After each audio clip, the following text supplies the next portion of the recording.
I think everybody had an extra step in their hustle because they knew that the world was watching. The games were all broadcast on live stream. There were fans in the stands from family and relatives and friends. And, even when guys were grounding out routinely or flying out routinely, everybody just had a little extra hustle in their step. And even during the regular season, when you're supposed to be hustling out every play, people don't always do it, even though they should. So it was kind of nice to see everybody really put in the extra effort. And, on one hand, you're obviously really trying to win every game. But on the other hand, we tried to find ways to get everybody into the game too, because everybody who was on the roster deserved to be there, especially on Saturday, which was pool play, and really just geared towards seating on Sunday. It was a good opportunity to get everybody in the game, get everybody at bats, everybody could show what they had. And then on Sunday, during the playoff rounds, that's when people really focused on getting their best ball players into the starting lineups.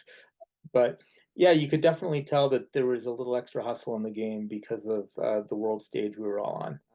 During the regular season, you might only see one or two no hitters in all of Boston throughout the season. So to see two of those in consecutive games in the playoffs for USA Red is just really remarkable. The one thing that I'll say about USA winning both divisions, I don't want to say I'm not surprised. It sounds a little bit cocky, but I will say this. We are in the United States of America. We have the largest pool of players to pick from.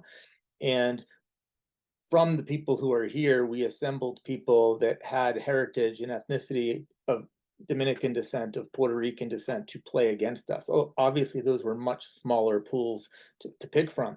The players that participated were fantastic. In fact, in the 28s, the Dominican team that we played on, I believe, had 8 former professional ball players on that team. So it's not as if the teams were subpar by any stretch of the imagination. They were not. They had a lot of really tremendous talent on it. But that said, the US had a much larger pool to pick from, so it's not surprising that top to bottom they were able to pull together two really fantastic squads that were able to win the titles in both divisions. When you look at what the World Baseball Classic does with MLB, where they actually go into the countries where those players live and they pull them in, they have much larger pools to pull from. And even then, countries are different sizes. So the countries that are larger obviously have an advantage over the countries that are smaller, even though the Dominican and Puerto Rico, which are much smaller, put tremendous efforts forth each year. But right here in Boston, there are clearly larger populations of Americans than non-Americans. But even still, the Dominican and Puerto Rican squads had a lot of talent, and they put up a really great fight. So Santilli, I had an opportunity to play against. He played for USA Red in the 28.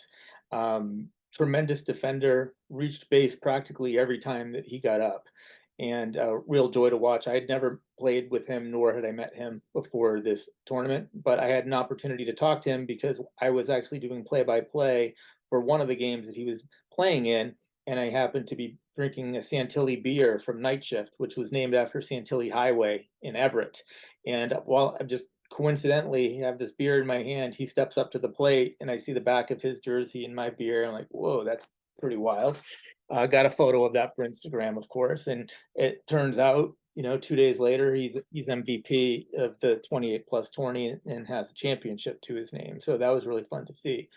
On the other side of the fence in the 18 plus division, there was Brian Curran. Uh, Brian is a teammate of mine this year. He actually plays on the South Shore Mariners in the 38 plus division, as well as playing on a handful of other teams throughout Boston. So I've had an opportunity to see him play firsthand. I'm actually playing with him in the Cooperstown Classic this summer. He's playing for the Bend Stream White Sox. He is a fierce competitor, has a tremendous work ethic, and is probably the nicest guy you've ever met. Never seen the kid raise his voice or get into an argument. I mean, everybody who he meets just loves playing with him, and he's a baller.